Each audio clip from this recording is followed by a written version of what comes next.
Okay, we got the refrigerant pumped down into the outdoor unit, so we're okay to cut the copper, cut the drain. Got the AC breaker and the 10 kW heat breakers both off, but we'll confirm that again once we have the panel opened. So we'll need at least a simple meter for that, duck knife, PVC cutter, copper cutters or two, dikes to cut wires, drill to get the cover off. Probably won't need the wire strippers yet.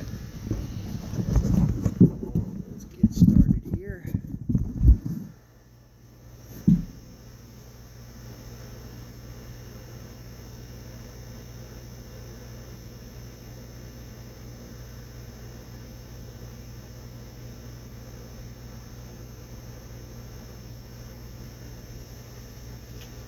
Five-sixteenths.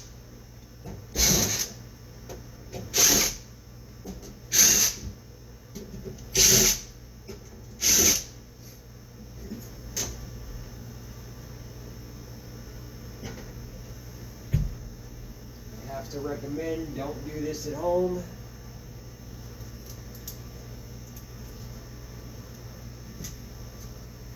See, they got a zip tie holding the wires up over here. And I'll go ahead and test that my lugs coming in. Give you a close up. So this is our high voltage coming in. We got two hots, and these are big wires because this is 60 amps. So you definitely want to make sure you're safe here, because this will hurt you. Don't do this at home. I have to say that. There's the two lugs.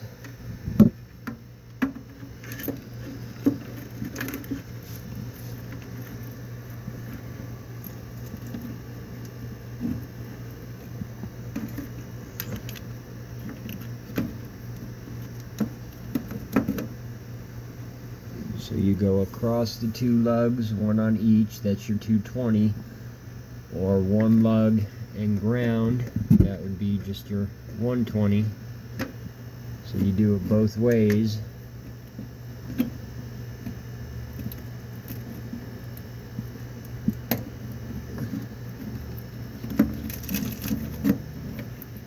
Just to be sure.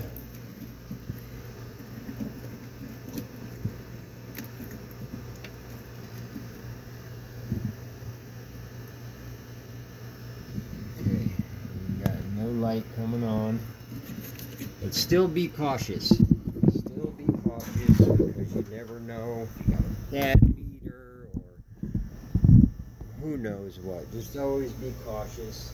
And I'll show you what I like to do, just to double check the wiring, make sure there's no power. I forgot to tell you, it's a good idea to have a razor knife, but again, be careful not to cut into the wire, because you'll get shocked if by chance there's still power. So you gotta be careful.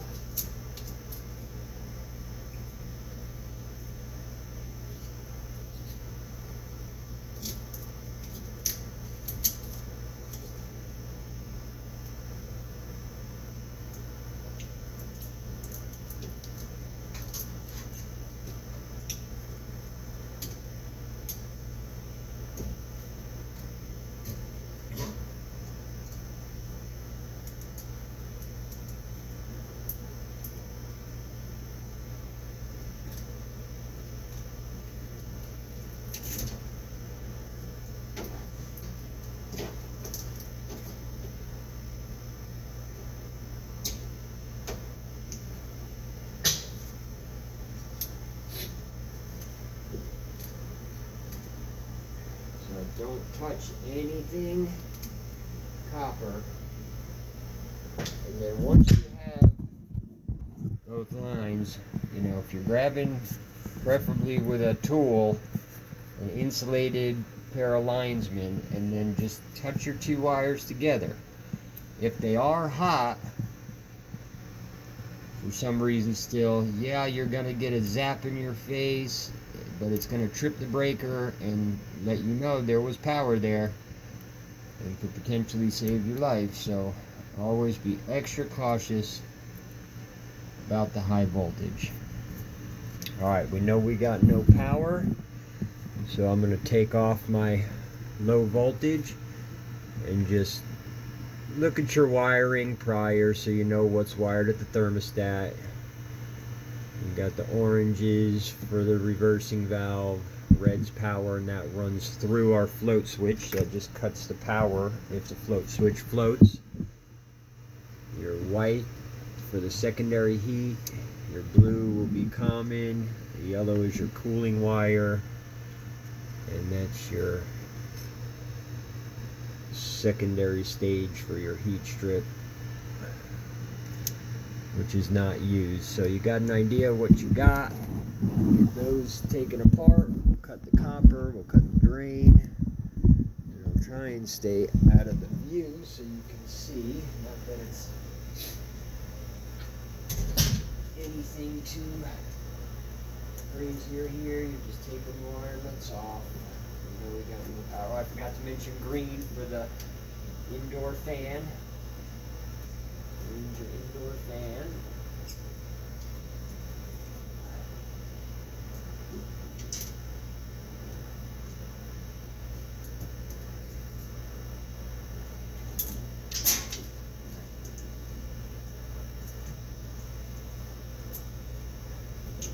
I always cut the ends off anyway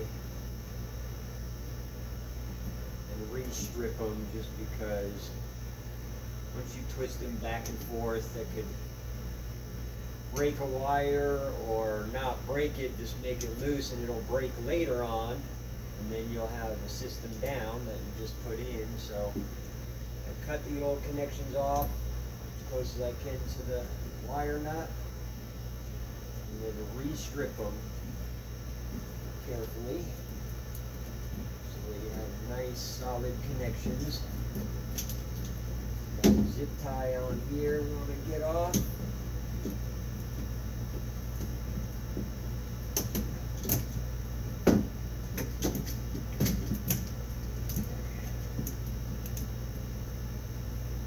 So this wire goes to our thermostat, and it's the only one using green, because the outside wire doesn't need the green.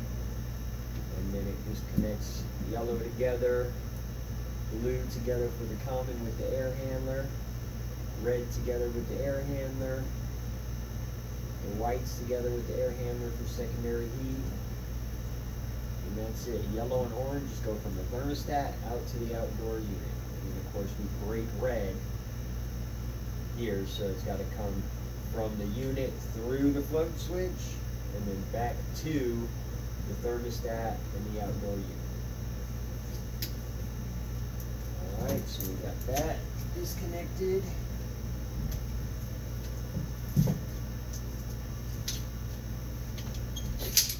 And for the float switch, you want to cut it as close as you can to the unit so you can get another coupling on here if it works out that way. It may not, you may have to cut that switch off, but try and make it as easy as you can on yourself. Take the float switch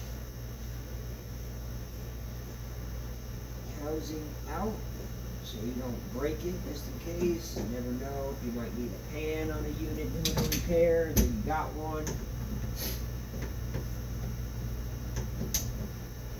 Alright, and then copper, just push the insulation back. You may need to cut some of the tape where it's holding on to the wire into the other copper so you can push it back and get it out of your way. You're going to need it out of your way for the brazing anyway. So separate it from the other copper, separate it from the wire,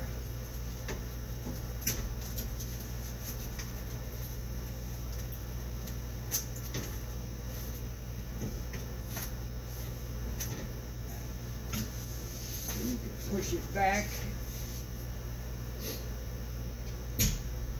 and then you can use your copper cutter to just loosely, if you don't want to cut into the copper, just loosely secure it to hold that, and then you can use the adjustable wrench you used outside. Loosen this nut here, get that off.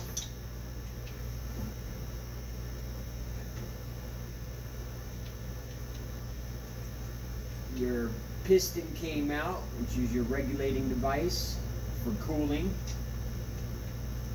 We'll learn about that in another video. And then we'll use the small copper cutter. I have rigid. This is a Lennox. They're both good. I forgot to mention Lennox on my mini split blog. But I'll put that on there. It's a good brand.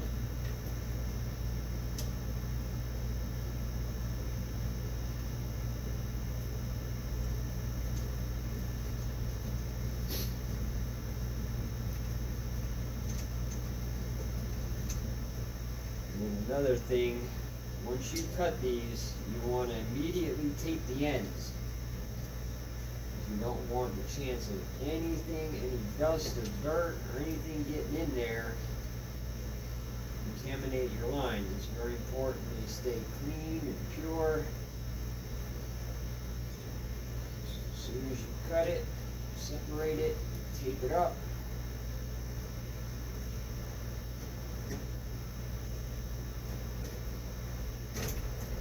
Alright.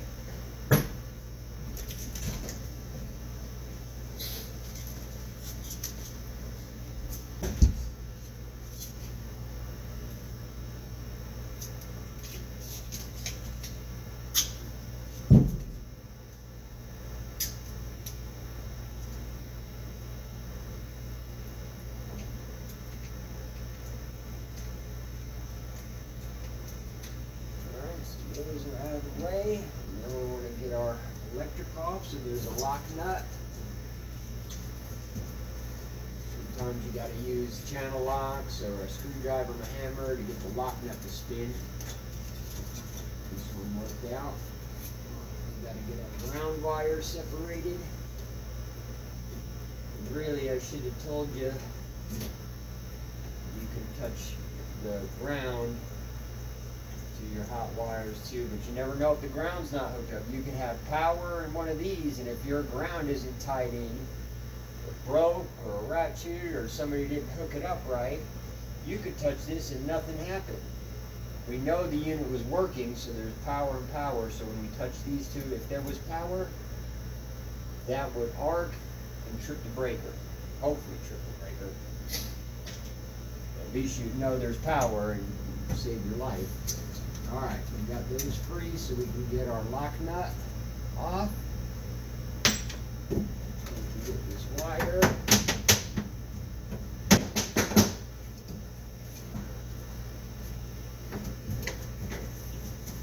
We got it in there tight.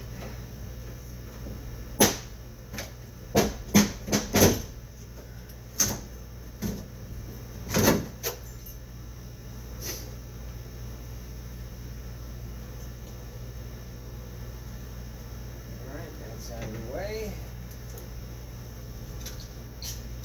Now we can use our duck knife. Cut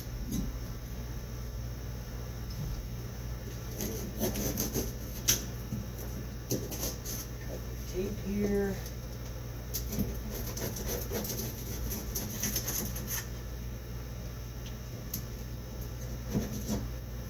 And you can see it looks like they got a little 2-inch connection, which probably they set the air handler in and then added this 2-inch after it was in. And let's see how they did. Most people don't use proper ducting standards,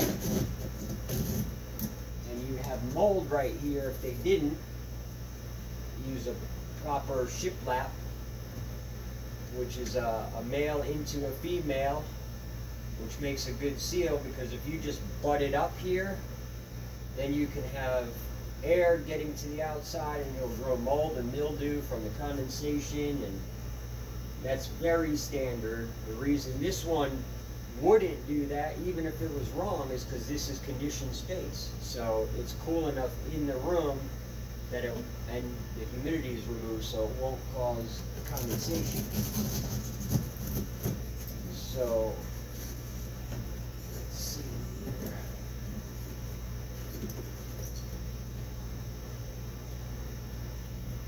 Can't tell yet.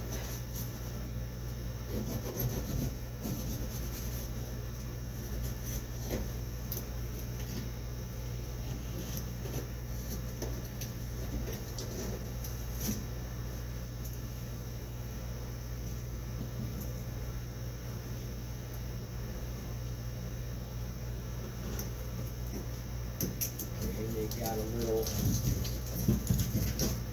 box right here. You can see that they use as an access, because they probably sealed from the inside, which is a good thing if they did that. Kind of feels like they did. So let's see if we can get. See, but again here, they just sized it and fitted it in, which is not proper. This should, half of this should extend up, and then you cut half the depth, an inch all the way around, so it overlaps each other. And that's proper duct techniques, which they didn't use there, and they, looks like they did not on the inside either, but you can see they did seal it, so at least they took that step. But they did not use the male-female overlap on the connection or on the access panel. And then this air handler has got a bracket and it's hanging on the wall, so we're gonna hang our air handler the same way. And then we'll just connect it up from the bottom as well. Sometimes you have to have this coil out so you can make your connections all the way around and access it and then put it in. That's a pretty simple process, so you'll probably be seeing that today. And sometimes you do that just to lighten the cabinet so you can handle it, because I do all my jobs alone, so typically I have the coil out, blower out, so I can mount my cabinet and then put it back in. Again, it's a pretty simple process, and I typically have to do that because I work alone. So we're pretty close now.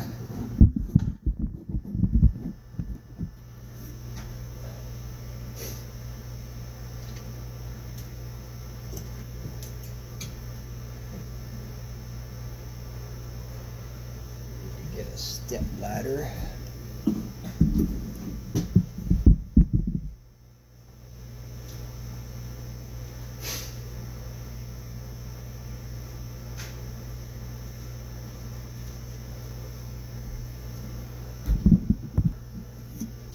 Okay. Cut this ceiling. And since I know my air handler is taller than this one, 50 inches.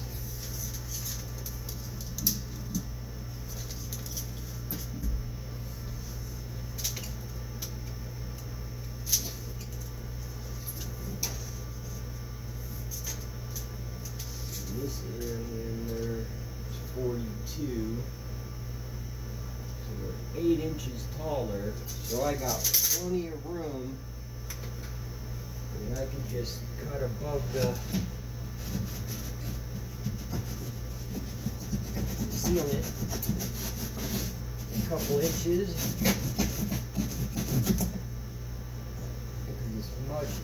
here, that sealant is difficult to cut through.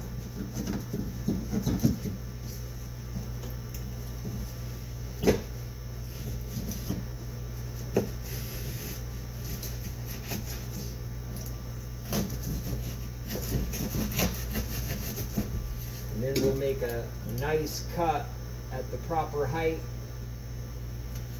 to fit our new air handler.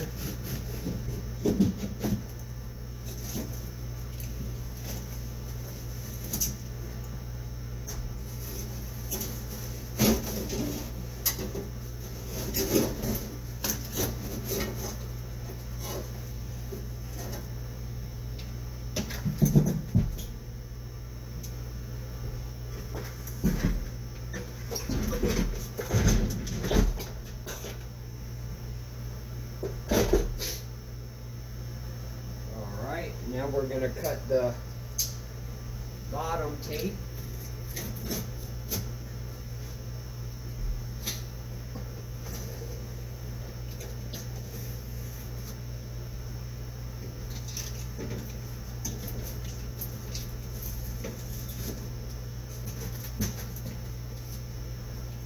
And hope there's nothing holding the side and the back.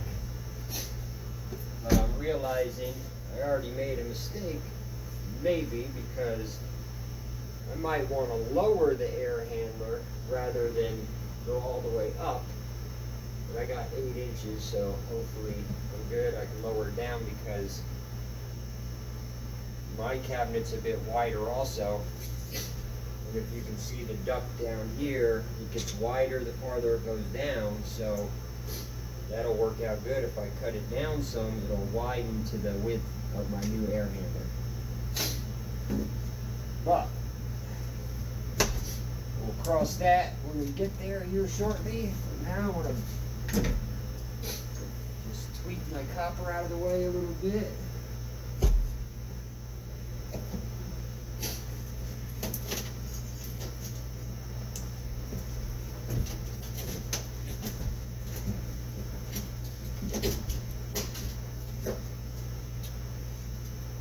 And it feels like it might be taped, so I might as well just pull this coil out so you can kind of see how easy that is.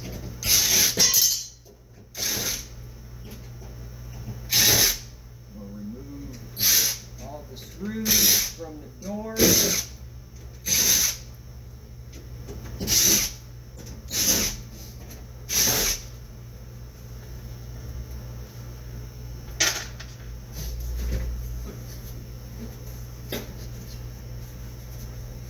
One door comes off, the other one, it can come off, but it's connected to the piping inside, so it really doesn't need to come off the coil. It'll come off. Well, it might, because there is a bracket here that you have to get off that's holding the pan of the evap coil, which was only one screw and it was accessible from that side, so I got that off. And just kind of wiggle it a little bit, and that's it. That coil comes out just that easy. Let's get this out of the way. And you can see on a evaporator coil, this is the pan for vertical application. And then if it were horizontal, say in an attic or something, it would use this pan here. That's how that works.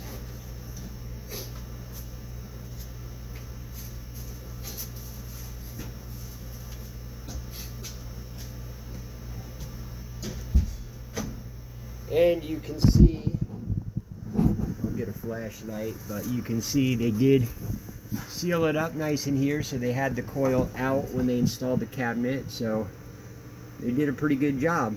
Again, here I should be able to cut a little bit below the sealant, make my life a little bit easier. I'll try and get it as high as I can and make it as straight as I can, but I'm still going to have to make a nice finished cut once I have this unit out of the way and got my measurements as to how the new one's going to sit. But You can see why it didn't pop off. I could take this blower out pretty simply. You just disconnect these 3 wires from the blower, which I'll be showing you all this in another video as well. But I could just pop these off, pop these 3 wires off, and then it's just usually just 2 screws. This one has them going up, one there, and this whole track slides out.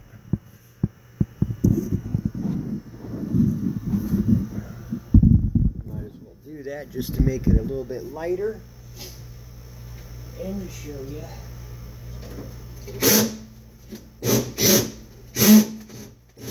Oh, how easy I thought it was. I can't get my bit lined up. There it goes. Alright. Now I can start slide it out so I can access the wires. Well, these don't plug in like I thought they did, so you gotta follow them up here. Oh, I know my nose, this cold weather is getting me. Alright, so up in here, there is the fan relay. And of course, you would want to take a picture and mark these if you were going to put it back together, but since I'm not, and I have this video anyway, disconnect those 3 wires, pull it down,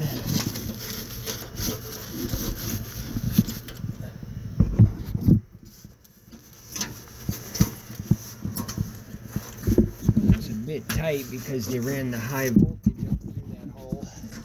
Let's see if I can get one of those out to make some more room. There we go. Okay, so I got those wires out.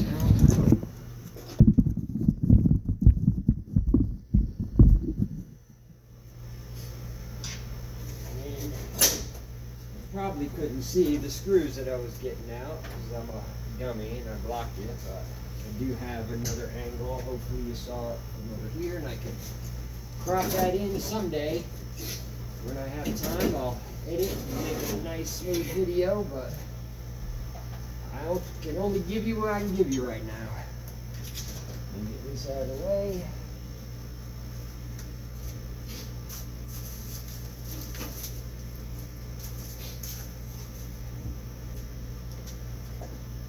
Alright, so that's out. Now I'm going to get the vacuum, clean this up so I don't got a bunch of debris falling into the ductwork.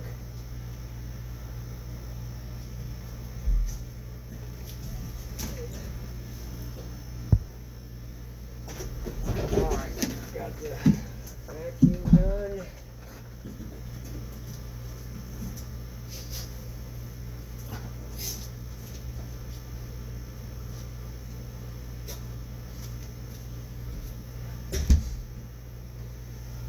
Now I'm going to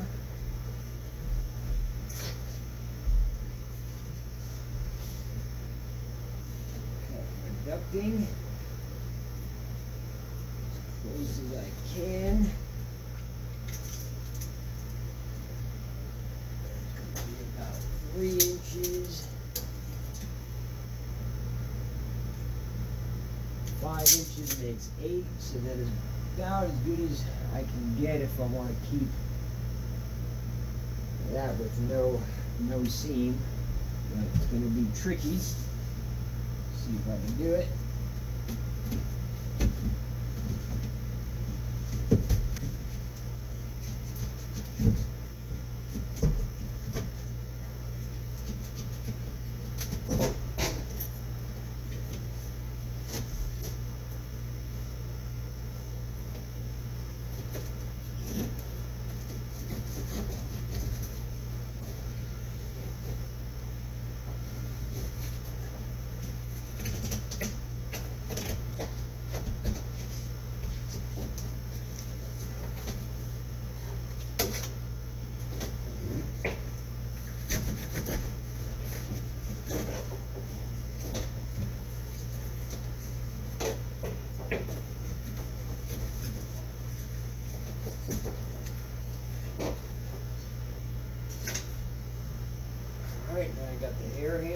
some light, I should be able to.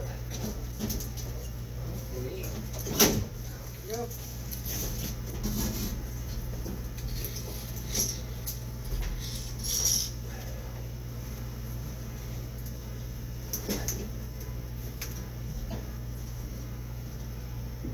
And there we have it.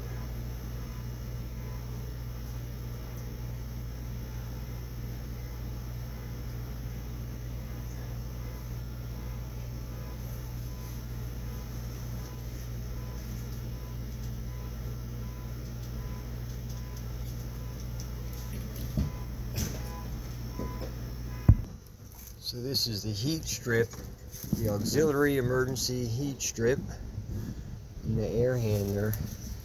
And you can see one of these isolators had broken.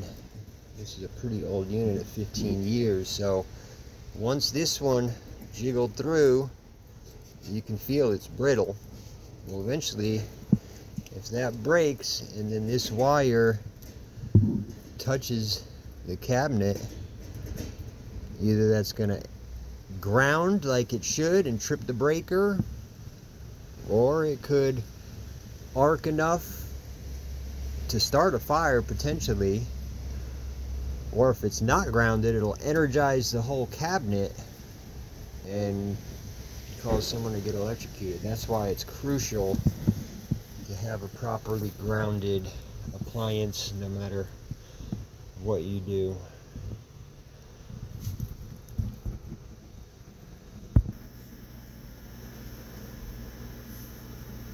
Alright, we're going to stop this video right here, and I'll continue the installation process of the new cabinet. We'll pull the coil, probably the blower wheel on that, set the bracket, cut the ductwork so that the right measurement is there to fit it in, and I'll see you in that video. Thanks for watching.